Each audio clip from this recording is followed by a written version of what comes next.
Another baon serye for my TJ.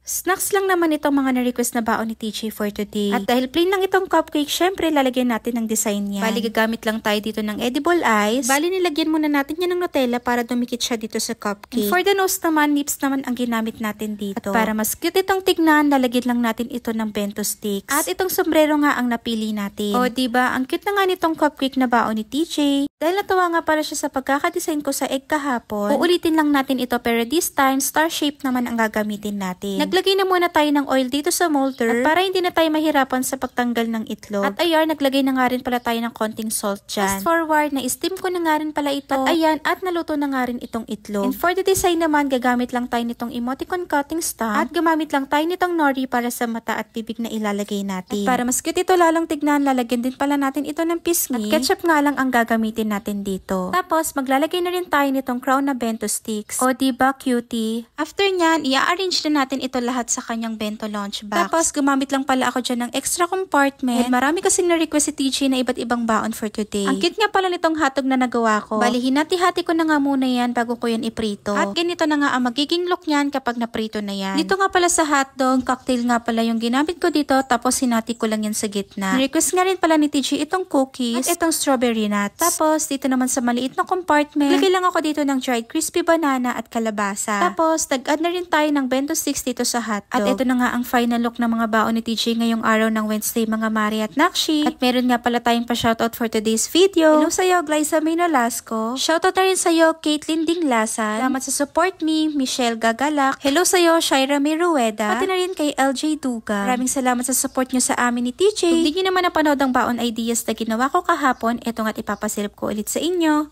Another baon ideas from TJ's baon serye.